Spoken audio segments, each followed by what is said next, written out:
would you like to buy property without banks or cash?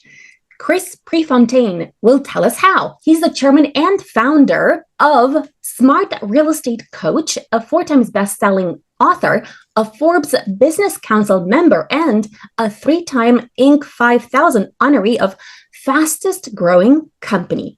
So Chris, tell us, how can entrepreneurs buy property without banks or cash?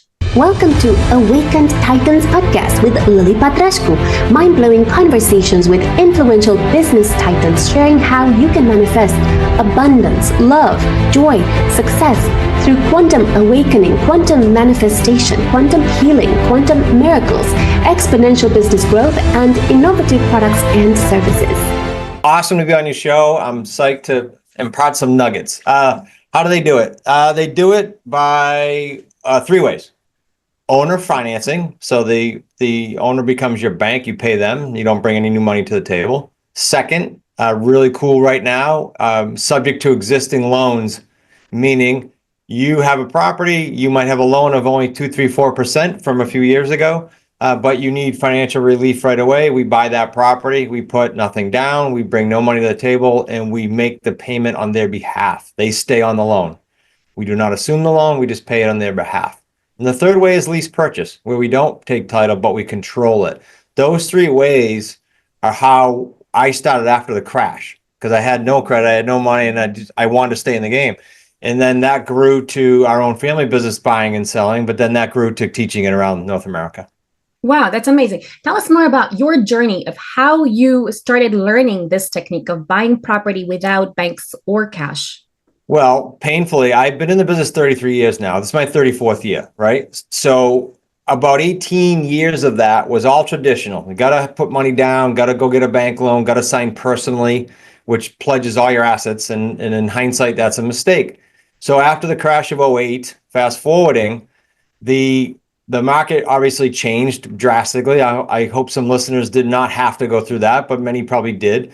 And as a result, I got crushed financially. So I said, after 3 or 4 years of not knowing which way to turn after '08, literally February of '08 to February of '12, I thought, okay, if I'm going to get back in the game, I need some new rules here to play by, because I have no cash, my credit is trashed, and I still want to buy property. And so that provoked creating this creative financing niche, or buying on terms, as I call it. And again, that transitioned into teaching others how to do that all over North America. But that was my journey, has been owning a brokerage, building homes, doing everything conventionally until the '08 crash. And then we pivoted after that. Thank you. Tell us more about the very first technique that you talked about how to buy property without banks or cash. Yeah, the owner financing is one of my favorites. So I'm glad you went there first, because we take owner financing, which some people may be aware of. It's been existing before banks, but we niche it down even more. We take it to free and clear owners. So you're an owner, you don't owe anything on the property. That's who we want to deal with. Why? 2 reasons. One, they usually don't need the money right away, or presumably they would have taken it out, right? They have a free and clear property, they didn't leverage it. They usually want full price or better, but they'll wait over time. So the second reason we love dealing with them is we don't mind giving them their price. We will make monthly principal-only payments, no interest. You're talking about 0 interest when rates now are what, 6 or 7%? That's a big deal. So the conventional mortgage, when you take it out to buy a property, you're getting mostly charged interest, as everybody knows, on a mortgage payment. Well, we're doing 100% principal on 99.5% of like almost every single deal we do that on. Thank you. Tell us about your second technique for buying property without banks or cash, and tell us more about it, how it works. Yeah, subject to means I buy your property for a myriad of reasons. You might be stressed out financially, you have a second home, you can't get rid of it. Your mortgage stays in place. You remain the guarantor as the seller, but I own your property now, or my entity does. And I make payments to the bank on your behalf. Again, I own the property. You guaranteed the loan. That does not change. So picture this. All the properties we buy, we are not signing personally on a guarantee. When the crash happened in '08, I had 23 properties I was signed personally on. That was painful, because what does the bank do when you own property that just sunk in value by 1/3 or 2/3? They come knocking on the door and they want to foreclose. That's their job. You can't blame them, right? But if you never sign personally, you don't have to worry about that. And when we buy subject to or owner financing, we're never signing personally. Thank you. Tell us about your third way of buying property without banks or cash. A bit more about how it works. Yeah, lease purchase is great for new people because it's perceived to be easier and less risk. And here's why. The first two methods we talked about, we're owning the property. We take ownership. Now, there's benefits accounting wise and otherwise, but we own the property. All right. So there might be some inherent risk built in there. When you do a lease purchase, all I'm doing to your property is I'm tying it up on a lease purchase arrangement, meaning I don't take title, you retain title. I still pay your mortgage on your behalf because I control the property. And to protect myself, I file with the Registry of Deeds a memorandum of real estate or a notice of option to protect my interest. But all I'm doing is controlling the property.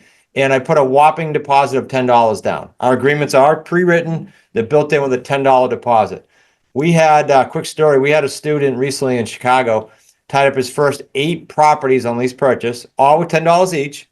And with our exit method, he amassed over the next 2 to 5 years, he put in place over $838,000 from $80 in deposits. I know it's a mind blower for most, but that's how a lease purchase works. You control a lot of property for next to nothing.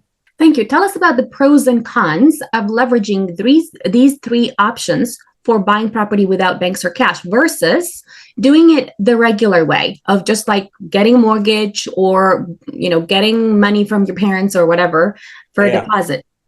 Well, the first one is the big one I put a big asterisk on. That's no signing personally, right? Let me give you a quick example. I think it always works best.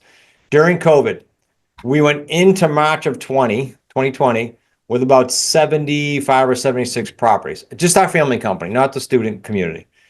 Well, most landlords who had 75 properties during COVID were not happy because the government allowed people not to pay, right? Everybody knows that. So a lot of tenants said, okay, I won't pay then for now. Well, that's okay. So they got away with that. But in our world, we had 75 properties. We only had about 4 headaches, 4 challenges in there. Why? Because we bought them all on terms, and all of those we exited with a rent-to-own buyer. A rent-to-own buyer is not a tenant.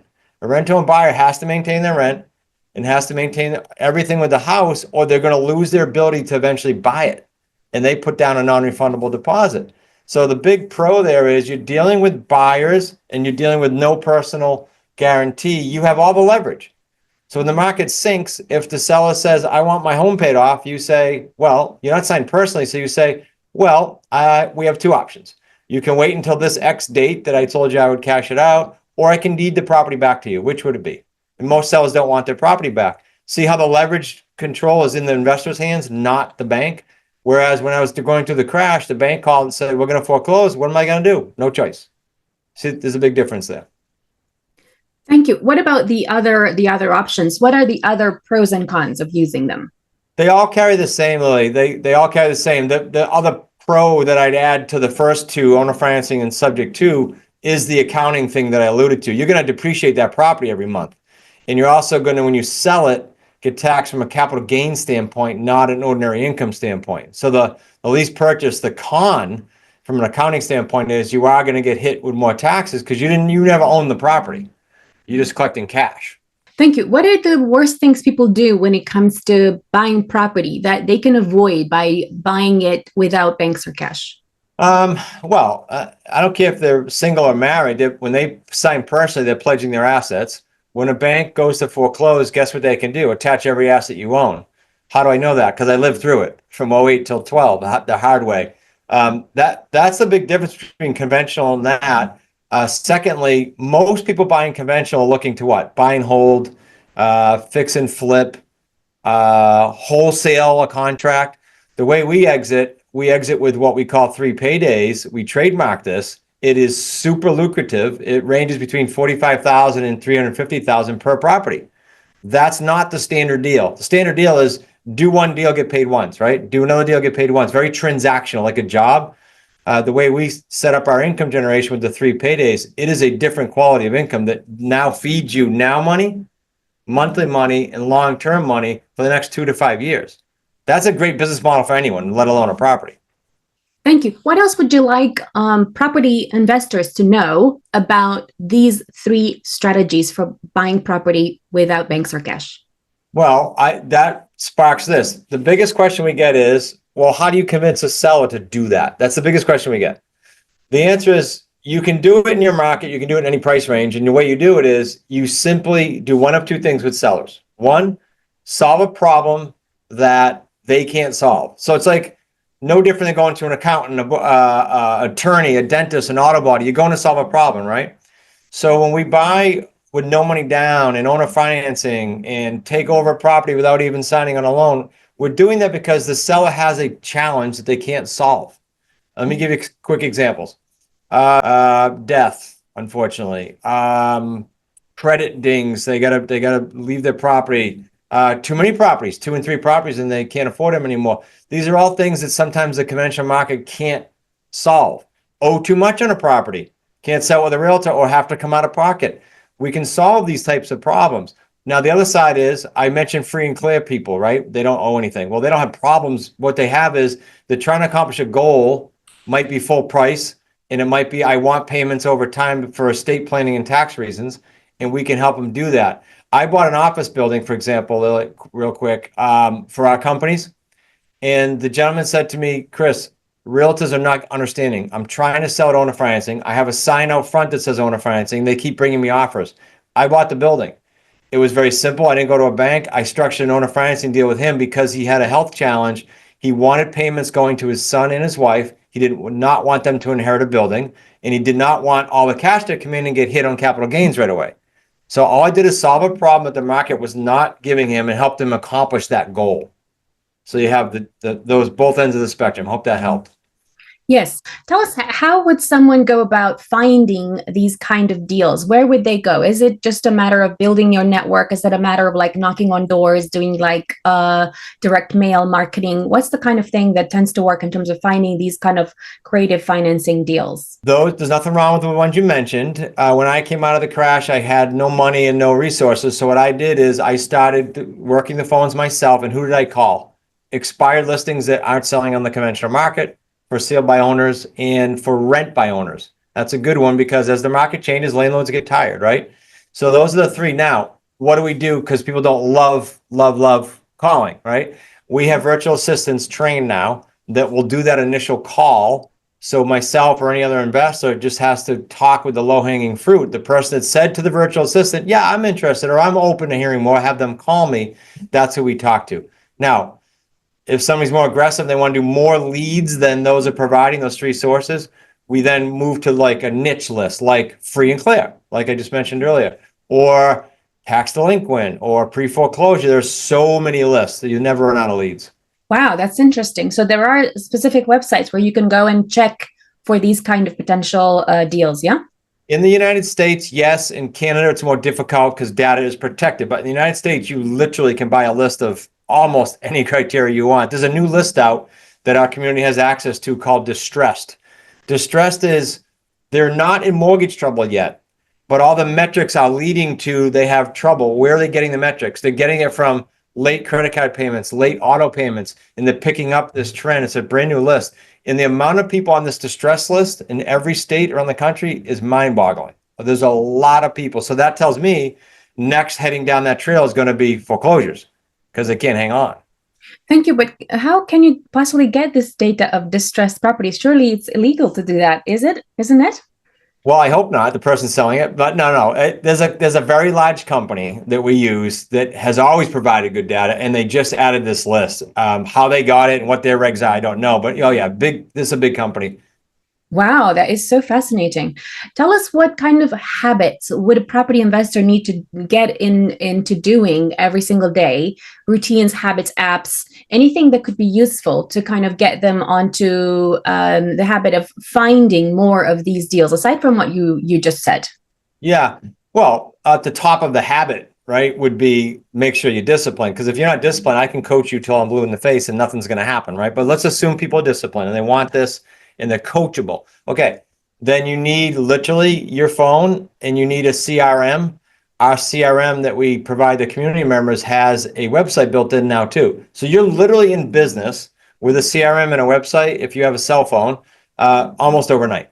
That's the main thing. Now, you want to grow a business and scale and add team members and all that. That's later on down the road. But think about those numbers I gave you earlier per deal profit. You don't need to go out and do 20, 30, 40 deals. Most people don't need to do that. At a profit rate of 45 to 350,000, you probably need just a handful to replace your JOB. And that's what we help people do. We've been doing that for over 10 years now.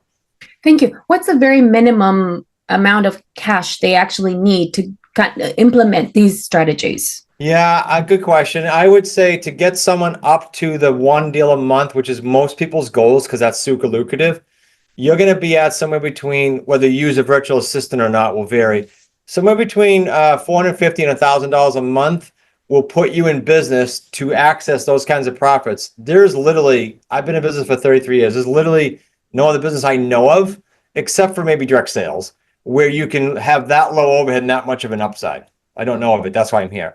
Thank you. Tell us about you a little bit more about you. Like, tell us more about like your journey. What would you say was the key to your success? What was the motivator, the drive, the thing that kind of you believe helped you to become so successful in property? I'll do a key and then I'll do why. So a key would be mentors. I look back, there's 2 times I had major curveballs in the business. One was the '08 crash.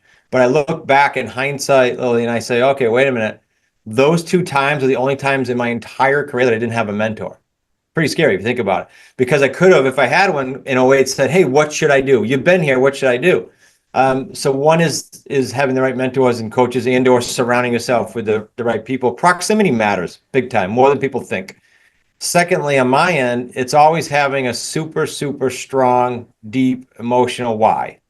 Because without that, when the curveballs come, people go, oh, forget it, this is too hard. Oh, forget it, I quit. Entrepreneurship is not easy. We all know that. Well, if you have a JOB, maybe you don't know that. Entrepreneurship can really suck sometimes.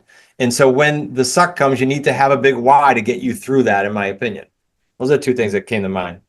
Thank you. Tell us 3 funny, fascinating case studies that you've had of people that you've helped with this process of buying property without banks or cash, and how did this work out? What was the result of having worked with these people? Well, I can go in a couple of different directions here. You want, oh my gosh, that happened, or you want success, or you want what's ideal for you? Yeah, you can tell us. I mean, it would be funny for me to hear something that was like, oh my God, whatever happened. But if you had, you can do a mix of, oh my God, this happened, or, ultra big success as well. Okay.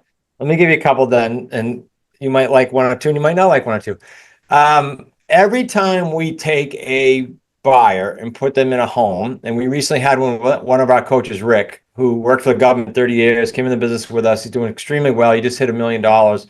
His very first buyer that he got cashed out in the home, keep in mind, these buyers thought they couldn't have home ownership. We're giving them a path to home ownership.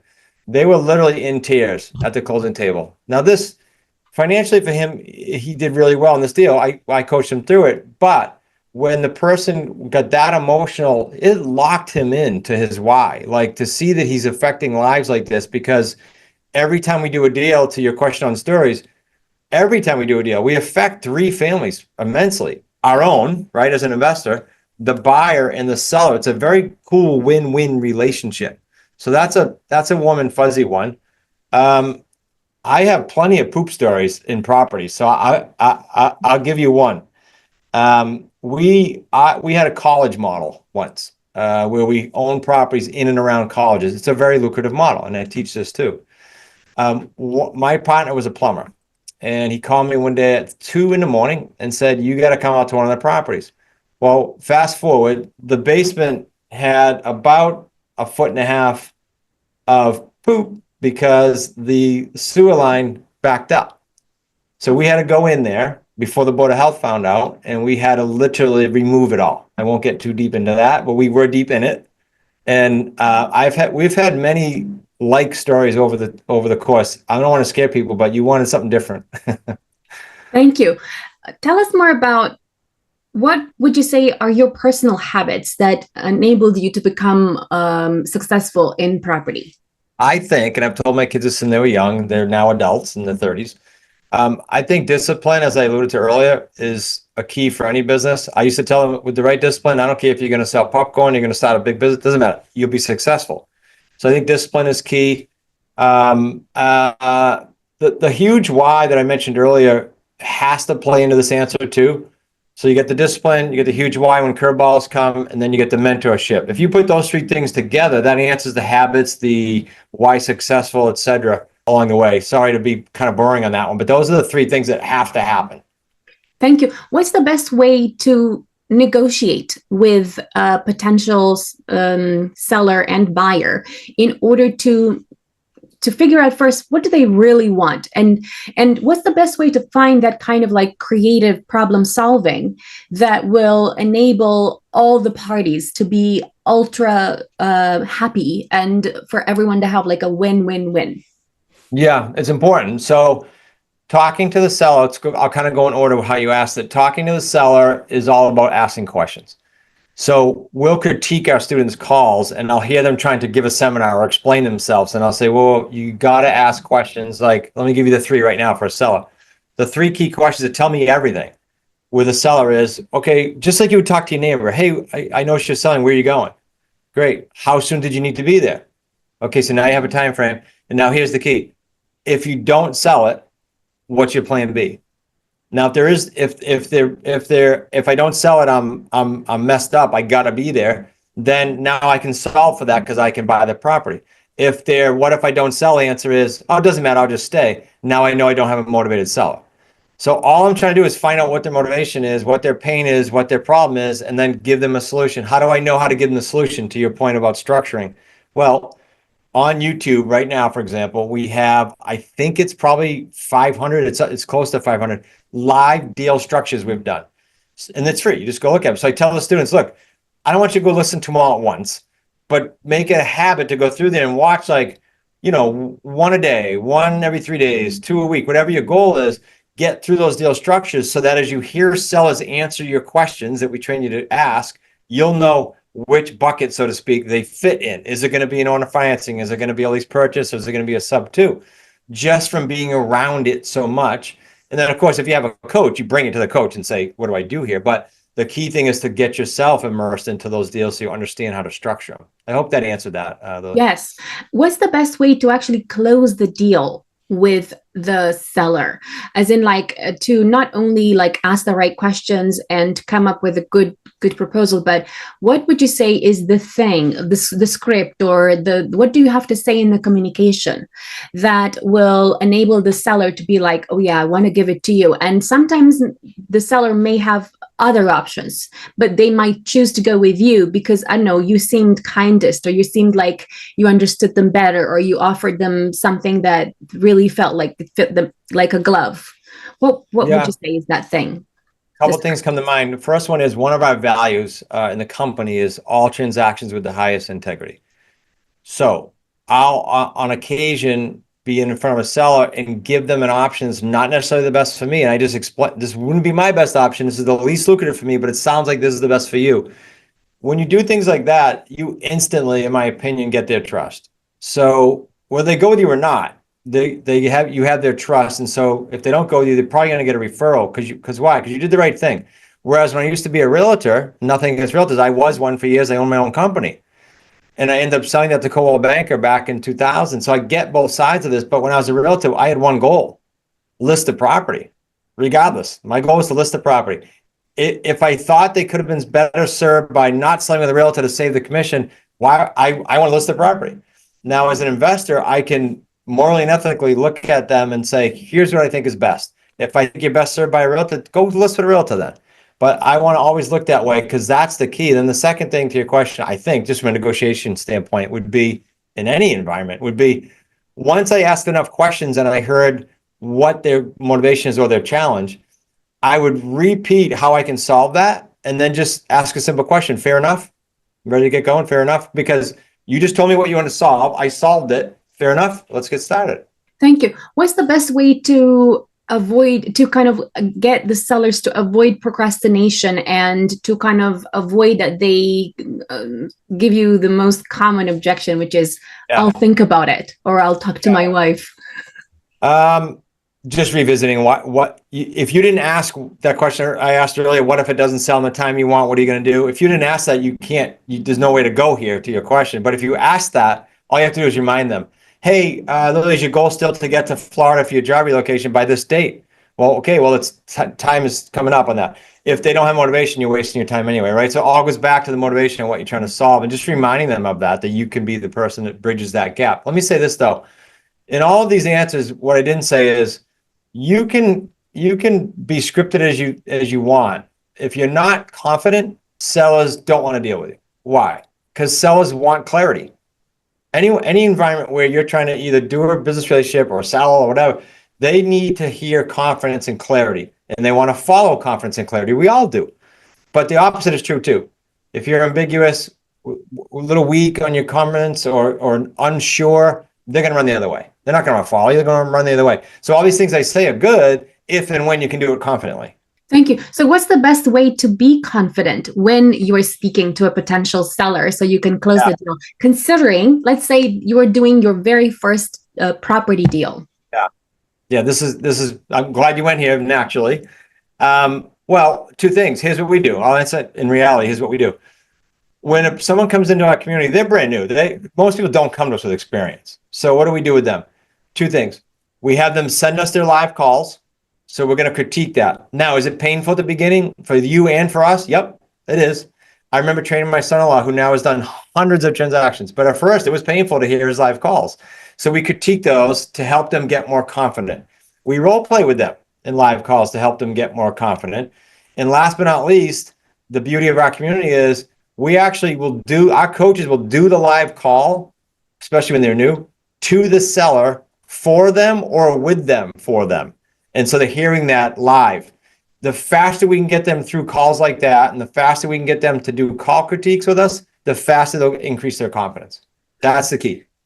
Thank you. The other thing I think it seems quite essential is to be like a fast problem solver as well. Because I think sometimes, let's say, the seller could come up to you with the problem that they have, and then you actually need to think about it. And by you kind of thinking about it and not coming up with something immediately, they might actually be hesitant, and then it will take you another few weeks to potentially get in front of them again.